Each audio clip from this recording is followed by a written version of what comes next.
The rain fell in thin sheets across Manhattan's financial district, turning the sidewalks into mirrors that reflected the harsh glow of corporate towers. Outside Vale Dynamics, the city's most ruthless tech conglomerate, paparazzi cameras clicked like hungry insects in the darkness. They had been waiting for hours, drawn by whispers of scandal and the promise of a fallen queen.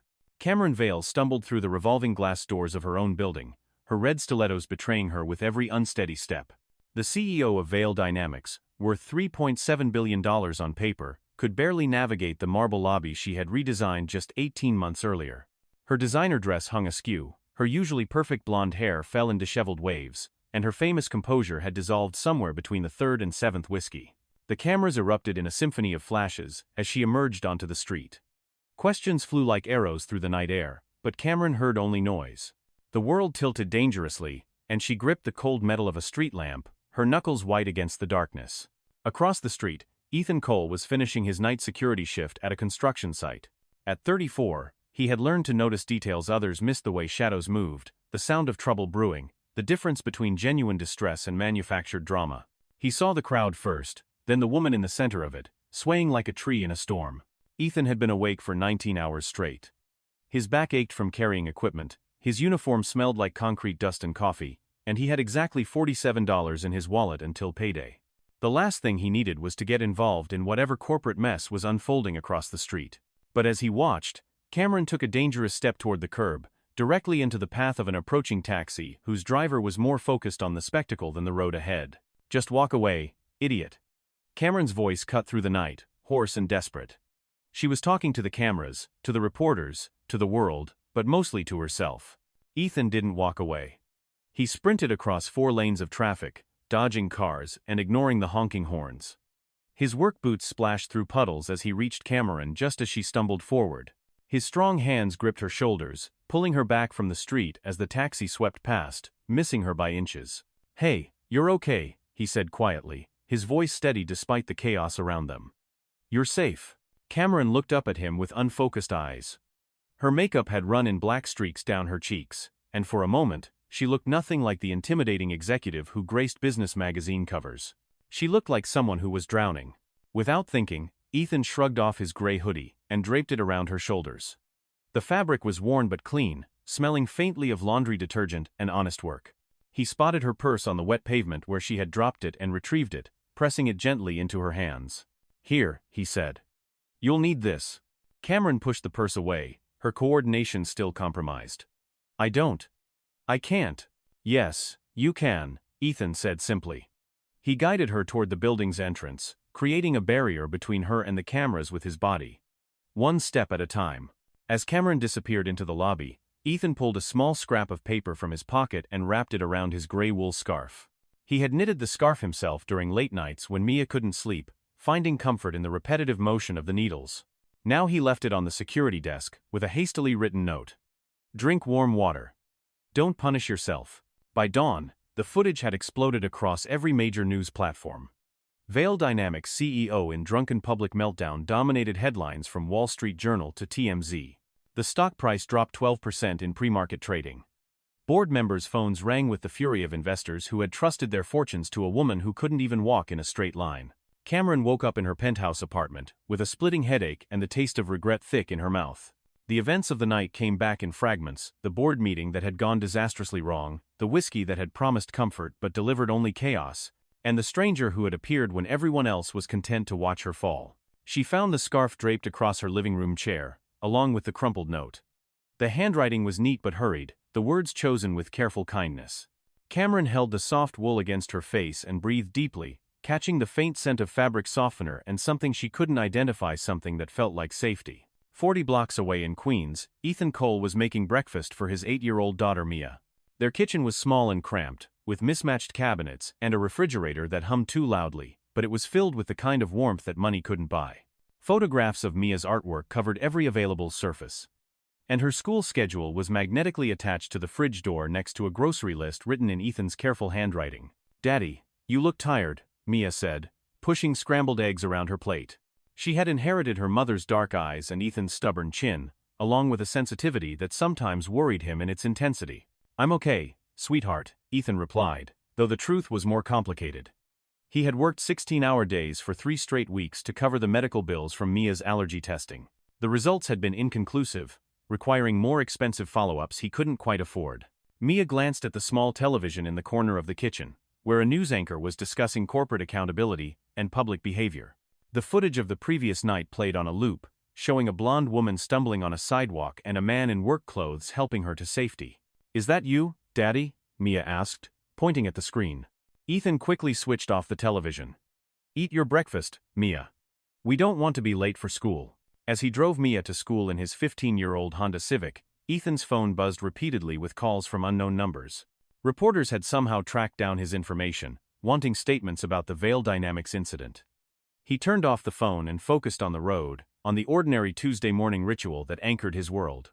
At Vale Dynamics headquarters, Cameron Vale sat in her corner office, staring out at the city that had once felt like her kingdom. The gray scarf lay across her mahogany desk, incongruous among the leather-bound reports and crystal awards. She had spent 2 hours researching the man who had helped her, using every resource at her disposal. Ethan Cole. Night security guard, part-time construction worker, single father. His ex-wife had moved to California 3 years earlier, leaving him with full custody of their daughter and a mountain of legal fees. He worked 2 jobs to make ends meet, and had never asked for charity or attention. Victor Crane, Vale's chief operating officer, knocked on Cameron's door without waiting for permission. At 52, Victor had spent his career climbing corporate ladders by stepping on those below him, and he saw Cameron's current crisis as an opportunity. "The board is concerned," Victor said, settling into the chair across from Cameron's desk without being invited. "Last night's episode has created significant damage to our reputation." Cameron didn't look away from the window. "I'm aware of the situation, Victor. We need to control the narrative," Victor continued. "Our PR team suggests we focus on the unknown individual who appeared in the footage. Perhaps he was trying to take advantage of your condition, looking for money or publicity." Cameron's hand tightened around the scarf. "Absolutely not." Victor leaned forward, his voice taking on the patronizing tone he reserved for subordinate executives. "Cameron, I understand you're grateful, but we need to think strategically. This man could become a liability if he decides to sell his story or make demands." "He asked for nothing," Cameron said quietly. "He expected nothing. He simply helped." "Nobody helps without an agenda," Victor replied. "Trust me on this." Cameron finally turned to face him, her blue eyes sharp despite the previous night's damage. "Get out of my office, Victor. And if I hear that you or anyone else on my team has approached Ethan Cole with threats or accusations, you'll find yourself unemployed by lunch."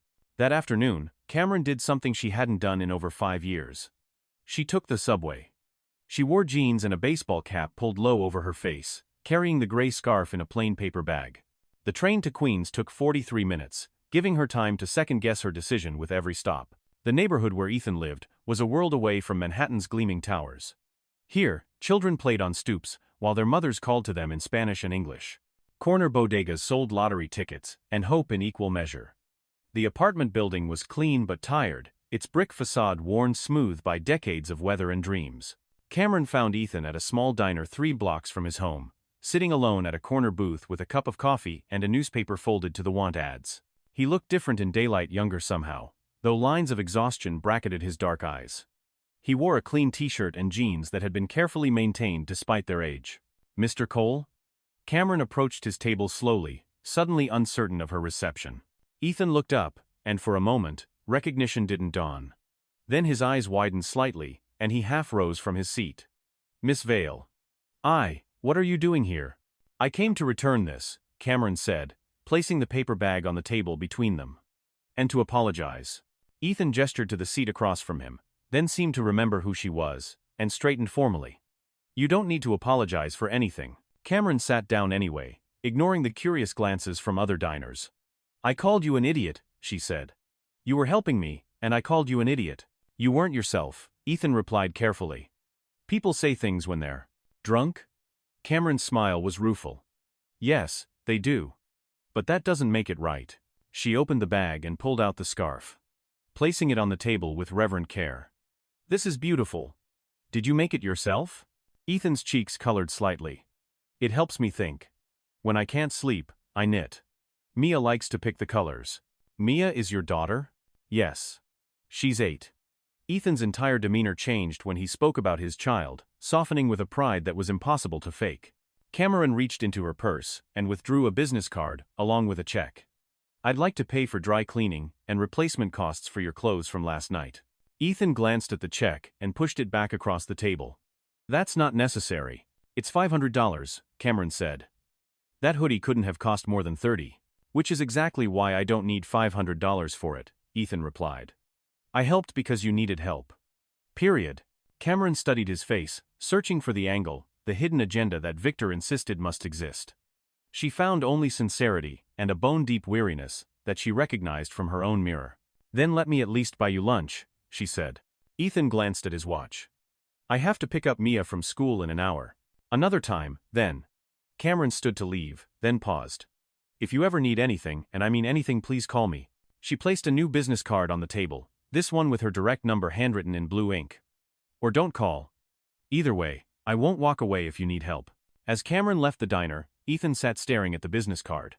The weight of her words settled around him like a promise he wasn't sure he wanted to accept. By Thursday morning, the media frenzy had taken on a life of its own. Vale Dynamics stock continued to slide as investors fled anything connected to Cameron's perceived instability. Worse, internet detectives had begun identifying Ethan in the viral footage, posting his name and workplace across social media platforms, with increasingly wild speculations about his motives. "Management has decided to place you on administrative leave," Ethan's supervisor informed him during what should have been a routine equipment check. "Just until this whole thing blows over." Ethan felt the bottom drop out of his carefully balanced world. "Sir, I've never missed a shift. My performance reviews have always been. It's not about your work, Cole. It's about the distraction. We've had reporters calling all morning, asking about our employees and our hiring practices. The client doesn't want that kind of attention on their property. Administrative leave without pay." The words echoed in Ethan's mind as he cleaned out his locker. He had exactly $214 in his checking account and rent due in 10 days. At Mia's school, the situation was equally uncomfortable. Other parents whispered behind their hands as Ethan walked through the pickup line. Mia's teacher, Mrs. Henderson, pulled him aside with a concerned expression. "Mia asked me today why some people were saying her daddy was trying to hurt someone," Mrs. Henderson said gently. "I wasn't sure how to respond." Ethan's jaw tightened. "I helped someone who was in trouble. That's what I taught Mia to do, and it's what I'll keep teaching her." "I'm not questioning your actions," Mrs. Henderson said quickly. "But children hear things, and sometimes they don't understand the context." That evening, Ethan sat with Mia on their small couch, her homework spread between them like a bridge to normalcy. The television was off, but the silence felt heavier than usual. "Daddy?" Mia's voice was small. "Some kids at school said you're famous now." Ethan set down the math worksheet he had been checking. "What do you think about that?" Mia considered the question with the seriousness only children could bring to complex issues. "I think you helped someone who needed help." "Isn't that what you always tell me to do?" "Yes, sweetheart. That's exactly what I tell you." "Then I don't understand why people are mad." Ethan gathered his daughter into his arms, breathing in the scent of her strawberry shampoo. "Sometimes, grown-ups make things more complicated than they need to be." "Will you get in trouble for helping?" The question pierced through Ethan's chest like a blade. "I don't know, Mia. But even if I do, I'd do it again." 3 blocks away, Cameron Vale stood at the floor-to-ceiling windows of her temporary residence, a modest hotel suite she had rented to avoid the reporters camping outside her penthouse. She had been monitoring social media obsessively, watching as Ethan's life was dissected by strangers who knew nothing about his character or circumstances. Her phone buzzed with a call from Victor Crane. She ignored it, as she had ignored the previous 17 calls from him that day. Cameron knew exactly what Victor wanted to discuss. A comprehensive PR strategy that would paint Ethan as an opportunist and Cameron as his victim. The thought made her physically sick. Instead, she dialed Serena Martinez, Vale's head of communications. Serena had worked for Cameron for 6 years and was one of the few executives who would speak honestly, even when the truth was uncomfortable. "Serena, I need you to prepare a statement for tomorrow morning." "Cameron, I really think we should wait," Serena said carefully. "Let the story die down naturally. Any statement we make now just keeps it in the news cycle. The statement will acknowledge my behavior that night, take full responsibility, and make it clear that Mr. Cole acted purely out of human decency. I want his name cleared completely." There was a long pause on the other end of the line. "Victor isn't going to like this approach." "Victor doesn't get a vote," Cameron replied. "This is the right thing to do. And if the board disagrees?" Cameron looked out at the city lights twinkling like earthbound stars. Then they disagree. Some things matter more than stock prices. Friday morning brought unexpected developments. Ethan woke to find his apartment building surrounded by news vans and reporters wielding microphones like weapons. His landlord, Mr. Patterson, stood in the lobby with his arms crossed and a distinctly unhappy expression. "This circus has got to go, Cole," Patterson said without preamble. "My other tenants are complaining. They can't get in and out without being harassed." "I understand, sir. I'm trying to keep a low profile until this passes." Patterson's expression softened slightly. "Look, you're a good tenant. Always pay on time, never cause problems. But I've got a business to run. Maybe you should consider staying somewhere else for a few days." Ethan nodded, though he had no idea where he and Mia could go. His sister lived in New Jersey, but she had 3 kids of her own in a 2-bedroom apartment. Hotels were out of the question on his non-existent budget. As he prepared Mia's breakfast, his phone rang. The number on the screen was one he had memorized but never expected to see. "Mr. Cole? This is Cameron Vale. I hope I'm not calling too early, Miss Vale."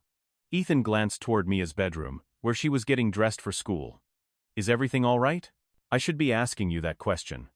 I've been watching the news. This is exactly what I was trying to prevent." Ethan moved to the kitchen window and peered through the blinds. The reporters showed no signs of leaving. "It's manageable." "No, it's not. And it's my fault." Cameron's voice carried a weight of genuine regret. "I'd like to make this right. You don't owe me anything." "I owe you everything," Cameron said simply. "You saved my life that night, Mr. Cole. Maybe not literally, but close enough. And now you're paying the price for my mistakes." There was a pause, then Cameron continued. "I have a proposition for you. Vale Dynamics is implementing a new community safety initiative. We need someone to head up the program, someone who understands what it means to help others, without expecting anything in return." Ethan felt his world tilt slightly. "Miss Vale, I'm not qualified for." "You're the most qualified person I know," Cameron interrupted. "The salary is $75,000 a year with full benefits. Flexible hours so you can be there for Mia. And the position comes with a company apartment until you get settled." The offer was more money than Ethan had ever imagined making. It was security for Mia, the chance to stop working multiple jobs, the opportunity to breathe. It was also impossible. "I can't take your charity," he said quietly. "It's not charity, it's employment. There's a difference. People will say, I'm taking advantage of the situation." Cameron's laugh was sharp and bitter. "People are saying that anyway.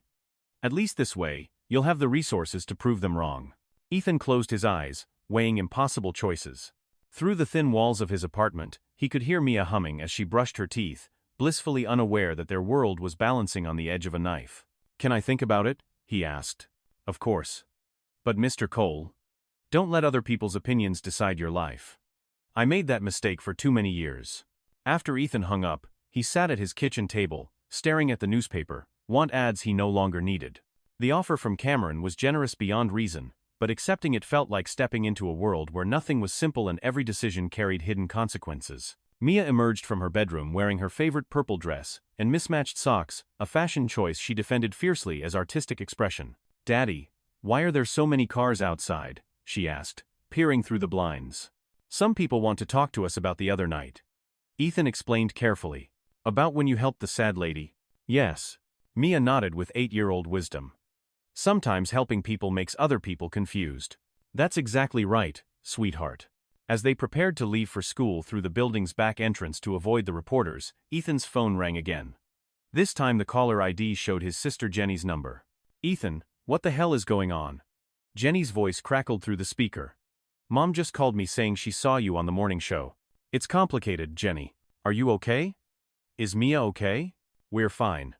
Just dealing with some unwanted attention. Do you need us to come up?" "Mike can take time off work." Ethan felt a rush of gratitude for his sister's unconditional support. "We're managing. But thank you. Promise me you'll call if you need anything." "Anything at all." "I promise." After he dropped Mia at school using a side entrance to avoid the reporters who had discovered her schedule, Ethan drove aimlessly through Queens, thinking about Cameron's offer and the strange path his life had taken. He found himself parked outside the diner where Cameron had first approached him, remembering the genuine remorse in her eyes and the careful way she had handled his daughter's scarf. His phone buzzed with a text message from an unknown number. "This is Victor Crane, CEO of Vale Dynamics. We need to talk." There are things about Cameron Vale you should know before you make any commitments. Ethan stared at the message for a long moment, then deleted it without responding. That afternoon, Cameron Vale called an emergency meeting with her senior staff. The conference room on the 42nd floor of Vale Dynamics buzzed with nervous energy as executives filed in. Their faces carefully neutral but their eyes sharp with calculation. Victor Crane arrived last, his expression thunderous. "I hope you're not planning to do anything rash, Cameron." "I'm planning to do what's right," Cameron replied, not looking up from the folder of documents she was reviewing. Serena Martinez cleared her throat diplomatically. "Cameron, I've prepared 3 different statements based on our conversation yesterday. Each takes a slightly different approach to—" "I don't need 3 approaches," Cameron interrupted. "I need the truth." She stood and activated the room's main screen, which displayed a simple PowerPoint presentation with the Vale Dynamics logo and a single line of text. "Taking responsibility. Ladies and gentlemen, at 9 a.m. tomorrow, I will be holding a press conference to address the events of Tuesday evening. I will be taking full responsibility for my actions, and making it clear that Ethan Cole acted as a good Samaritan with no ulterior motives." The room erupted in concerned murmurs. Victor slammed his palm on the polished conference table. "This is corporate suicide," he said. "Our stock has already dropped 15%. A public admission of guilt will send it into free fall." "Our stock dropped because I got drunk and made poor decisions," Cameron replied evenly. "Not because a good man chose to help someone in need." "You don't know this man's motivations," Victor pressed. "He could be planning to exploit this situation for financial gain. Then why hasn't he?" Cameron's voice carried a steel edge that reminded everyone present why she had climbed to the top of one of the world's most competitive industries. "He's had 5 days to sell his story to the highest bidder. He's been offered money by reporters, and he's turned them all down. He's been harassed at his home and his workplace, and he's maintained his dignity and privacy." "People like that always have an angle," Victor said dismissively. "You're being naive." Cameron stepped closer to Victor, her blue eyes blazing. "People like what, Victor? Working-class people? Single parents? People who don't measure success by their stock portfolios? That's not what I meant, and you know it." "That's exactly what you meant." Cameron turned back to address the room. "The press conference is scheduled for tomorrow morning at 9. Anyone who isn't comfortable with this direction is welcome to tender their resignation." She gathered her papers and headed for the door, then paused. "Oh, and Victor? If I find out you've contacted Mr. Cole or anyone in his family, you'll discover just how naive I really am." 20 minutes later, Cameron stood in the elevator heading down to the parking garage, her hands shaking slightly from adrenaline. She had just put her career on the line for a man she barely knew, based on nothing more than intuition and a wool scarf that still smelled like fabric softener. Her phone buzzed with a call from the chairman of Vale's board of directors. She let it go to voicemail. At 6 p.m., Ethan's phone rang. This time, he recognized the number. "Miss Vale?" "Cameron," she corrected. "And I need to ask you something important. Have you been contacted by Victor Crane or anyone claiming to represent Vale Dynamics interests? I got a text message from someone named Victor Crane this afternoon." I didn't respond. Cameron felt a cold fury settle in her chest. What did the message say? Ethan read her the text verbatim. When he finished, Cameron was silent for so long that he wondered if the call had dropped. "Cameron, are you there?" "I'm here. And I'm sorry. Victor had no authority to contact you, and I'll be dealing with that personally. He seems to think you're making a mistake by trusting me." "Victor thinks anyone who can't be bought is a threat to the natural order of things," Cameron said. "He's been wrong about a lot of things lately." There was another pause, then Cameron's voice softened. "Ethan, I know this is overwhelming. I know you didn't ask for any of this. But I'm going to make a public statement tomorrow that will clear your name completely. After that, the attention should die down, and you can go back to your life. What about the job offer? The offer stands, regardless of your decision about going public. But I understand if you'd rather keep your distance from anything connected to Vale Dynamics." Ethan closed his eyes and made a choice that would change everything. "What time is the press conference?" 9 a.m. "But you don't need to be there. I can handle." "I'll be there," Ethan said firmly. "If you're willing to put your reputation on the line for me, the least I can do is show up." Friday evening found Cameron in her hotel suite, pacing in front of the windows as the sun set over Manhattan. She had spent the afternoon fielding calls from board members, investors, and business reporters, all demanding explanations for her upcoming press conference. Her PR team had worked frantically to prepare statements and anticipate questions, while her legal department had warned her about the potential liability of taking full responsibility for the incident. Through it all, Cameron had thought about the note Ethan had left with his scarf. Drink warm water. Don't punish yourself. She had been punishing herself for years for her father's impossible standards, for every perceived weakness, for the loneliness that success had brought her. Tuesday night had been the culmination of decades of self-imposed isolation and perfectionism. Ethan Cole had appeared in her life for exactly 7 minutes, had expected nothing in return for his kindness, and had somehow given her permission to be human again. Her phone rang, displaying her assistant's number. "Miss Vale, I have the final numbers for tomorrow's press conference. 14 news outlets have confirmed attendance, including all the major financial networks. The live stream is set up, and security has been briefed on crowd control. Thank you, Lisa. Is there anything else? Mr. Crane requested a final meeting with you before tomorrow morning. I told him you were unavailable, but he was quite insistent." Cameron smiled grimly. "Mr. Crane's employment with Vale Dynamics will be ending soon. Please don't schedule any more meetings with him." "Understood. Will there be anything else tonight?" "No, that's all. Go home to your family." As Cameron prepared for what might be the most important morning of her career, she realized she wasn't afraid. For the first time in months, she was sleeping soundly, wrapped in a gray scarf that smelled like hope and the radical idea that doing the right thing was its own reward. Saturday morning dawned clear and cold, with autumn light streaming through the windows of Vale Dynamics' main conference room. Cameron arrived at 7 a.m. to find the space already transformed into a media center, with cameras positioned at precise angles and microphones clustered on the podium like electronic flowers. Serena Martinez approached with a steaming cup of coffee and a concerned expression. "The board chairman has been calling since 6 a.m. He wants to speak with you before the conference." "Tell him I'll call him afterward," Cameron replied, accepting the coffee gratefully. "Cameron, are you absolutely certain about this approach? Once you make these statements, there's no taking them back." Cameron looked out at the gathering crowd of reporters and camera operators, then at the empty chair where she would sit in less than 2 hours to either resurrect or destroy her career. "I'm certain," she said. At 8:45, Ethan Cole walked through the lobby of Vale Dynamics wearing his best shirt and the tie Mia had given him last Father's Day.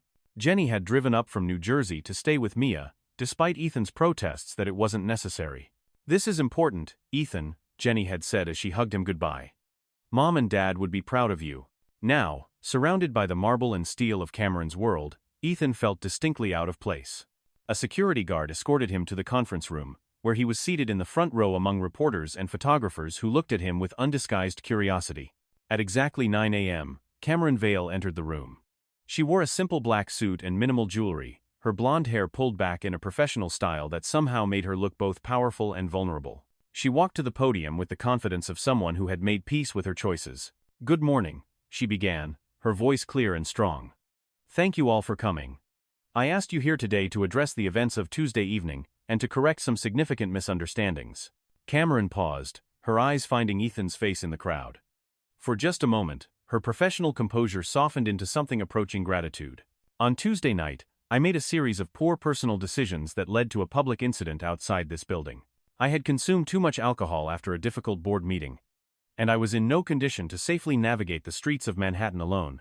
The room was silent, except for the soft whir of cameras. Cameron continued, her voice steady and clear. "During this incident, a man named Ethan Cole witnessed my distress and chose to help. He prevented me from walking into traffic, ensured my safety, and asked for nothing in return. Mr. Cole's actions were those of a good Samaritan responding to someone in obvious need of assistance." "Miss Vale," interrupted a reporter from the Wall Street Journal, "there have been suggestions that Mr. Cole may have been seeking to exploit the situation for financial gain." Cameron's expression hardened slightly. "Those suggestions are not only false but deliberately malicious. Mr. Cole has refused all offers of compensation from media outlets seeking to purchase his story. He has maintained his privacy and dignity despite unprecedented harassment. He acted out of basic human decency, a quality that should be celebrated rather than questioned." Another reporter raised her hand. "What impact do you expect this incident to have on Vale Dynamics operations?" "Vale Dynamics will continue to operate as it always has," Cameron replied. "However, this incident has reminded me of the importance of community responsibility and looking out for one another. To that end, we will be implementing a new community safety initiative, focusing on crisis intervention and support for individuals in need." "Who will be heading this initiative?" asked a reporter from CNN. Cameron smiled, and for the first time all week, the expression reached her eyes. I'm pleased to announce that Ethan Cole has agreed to serve as our Director of Community Safety. His experience in recognizing and responding to people in crisis makes him uniquely qualified for this role. The room erupted with questions, but Cameron raised her hand for silence. I have one final statement to make. On Tuesday night, in my distressed state, I shouted at the crowd to just walk away. I was talking to the cameras, to the reporters, to anyone who might have been watching my humiliation. But mostly, I was talking to myself. She looked directly at Ethan as she continued. Mr. Cole chose not to walk away. He stayed when he had every reason to leave. He helped when he had nothing to gain. And in doing so, he reminded me of something I had forgotten in my climb to the top of this company. Cameron paused, gathering herself for the words that would define everything that came after. We are all responsible for each other's welfare. We all have the obligation to help when we see someone in need, regardless of their status or circumstances. Vale Dynamics has lost sight of that responsibility in our pursuit of profit and market share. That changes now. From this moment forward, our company motto will be simple: we don't walk away. Not from our employees, not from our community, and not from our obligation to be better than we were yesterday. As Cameron stepped away from the podium, the room exploded with questions and camera flashes. But she had said everything she needed to say. She had kept her promise to Ethan, defended his character, and charted a new course for her company and herself. In the front row, Ethan Cole sat in stunned silence, processing the magnitude of what had just occurred. In the span of 10 minutes, Cameron Vale had publicly vindicated him, offered him financial security, and fundamentally altered the trajectory of his life. After the reporters filed out and the cameras were packed away, Cameron approached Ethan's seat. Up close, he could see the exhaustion around her eyes and the slight tremor in her hands that betrayed her nerves. Thank you, she said simply. I should be thanking you, Ethan replied. You just changed everything for Mia and me. You changed everything for me first, Cameron said. That night, you reminded me who I used to be before I became so afraid of appearing weak that I forgot how to be human. They walked together toward the elevator, their footsteps echoing in the suddenly quiet corridor. As they waited for the doors to open, Ethan spoke carefully. About this job offer. I want to make sure you understand I don't know anything about corporate community relations or crisis management. Cameron smiled. But you know about helping people. You know about recognizing when someone needs assistance and providing it without judgment or expectation. Those aren't skills you learn in business school. The elevator arrived, and they rode down in comfortable silence. When the doors opened onto the lobby, Cameron turned to Ethan with an expression of cautious hope. Would you like to see your new office? She asked.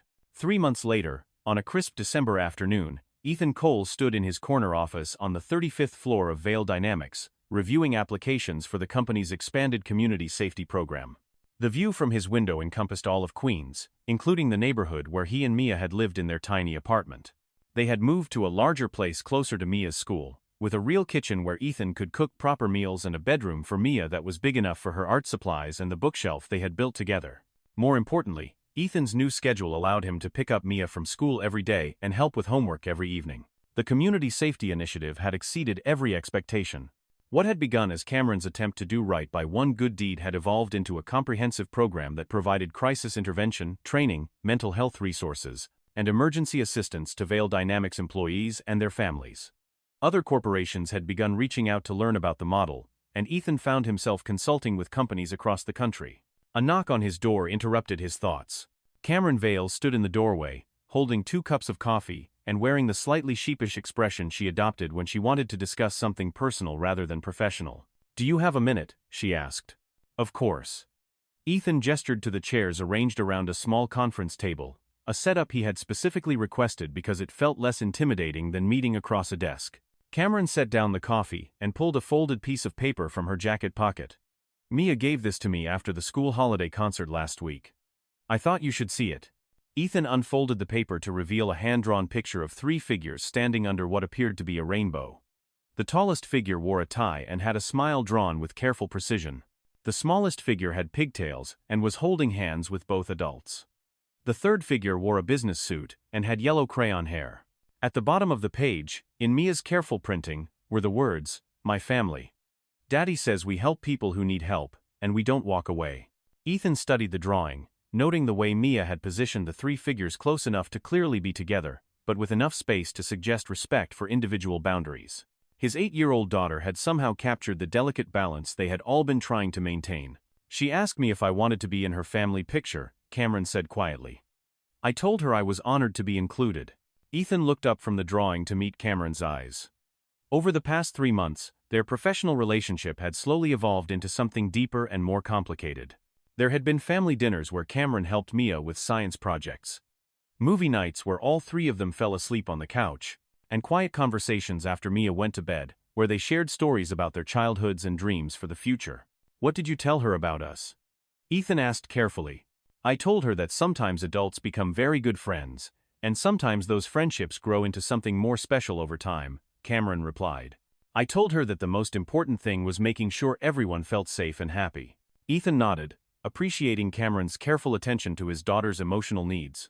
And what did she say? Cameron smiled. She said that was good, because she had been worried I was lonely in that big apartment by myself. They sat in comfortable silence for several minutes, sipping coffee and watching the afternoon light shift across the city below. Finally, Cameron spoke again. Ethan, I know this situation is complicated. I know there are power dynamics and public perceptions we have to consider, but I also know that I've never felt as at peace as I do when I'm with you and Mia. Ethan set down his coffee cup and reached across the table to take Cameron's hand. Her fingers were long and elegant, with perfectly manicured nails that somehow managed to look both professional and approachable. I feel the same way, he said. But I need to know that if this doesn't work out, if we try being more than friends and it gets complicated, I won't lose my job or our ability to provide for Mia. You won't, Cameron said firmly. Regardless of what happens between us personally, your position here is secure. I've made sure of that legally and professionally. Ethan studied her face, looking for any sign of uncertainty or manipulation. He found only the same genuine sincerity that had drawn him to her from the beginning. Then I think we should see where this goes, he said. Carefully. Slowly.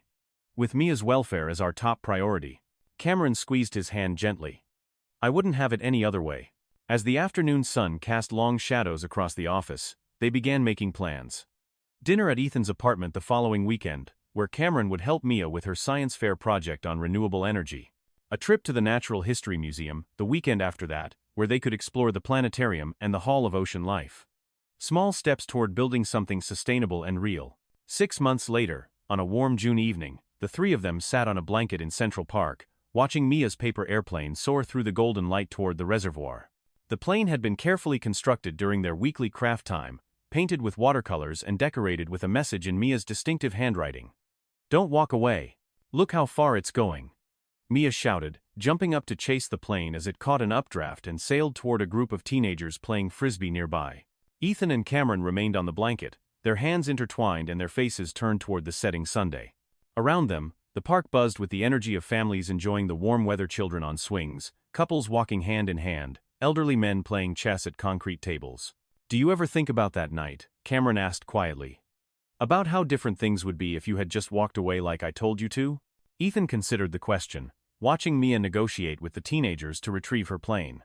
She had grown 3 inches since December, and had recently announced her intention to become either an aerospace engineer or a professional airplane maker, depending on which sounded more impressive to her third-grade classmates. I think about it sometimes, he said. But I can't imagine walking away. Not then, not now, not ever. Cameron leaned against his shoulder, breathing in the scent of fresh grass and the faint aroma of hot dogs from a nearby vendor. I used to think that success meant never needing help from anyone, that asking for assistance was a sign of weakness. And now? Now I think that helping each other is what makes us human, Cameron replied.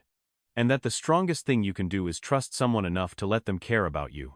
Mia came running back with her airplane, her cheeks flushed with excitement and her hair escaping from its ponytail. They said my plane was awesome, she announced, settling back onto the blanket between her father and Cameron. And they asked if I made it myself. What did you tell them? Ethan asked, smoothing down his daughter's unruly hair. I told them my family made it together, Mia said matter-of-factly. Because that's what families do. They make things together, and they don't walk away from each other. As the sun disappeared behind the Manhattan skyline, and the first stars appeared in the darkening sky, Ethan Cole reflected on the strange journey that had brought them to this moment. What had started as 7 minutes of helping a stranger in distress had evolved into a life he could never have imagined: meaningful work, financial security, and most importantly, a love that had grown slowly and carefully from mutual respect and shared values. Cameron Vale had learned that true strength came not from isolation but from connection, not from perfection but from the willingness to be vulnerable with the right people. The CEO, who had once shouted at the world to walk away, had discovered that the most beautiful things in life happened when people chose to stay. And Mia Cole had gained not just a larger apartment and better schools, but a role model who showed her that success without compassion was meaningless, and that the most important question to ask wasn't what you could gain from helping others, but what you might lose by walking away. As they packed up their picnic and prepared to head home, Mia's paper airplane caught another breeze and soared one final time across the darkening park, carrying its message of hope and connection toward anyone who might need reminding that sometimes, the most radical act is simply refusing to walk away.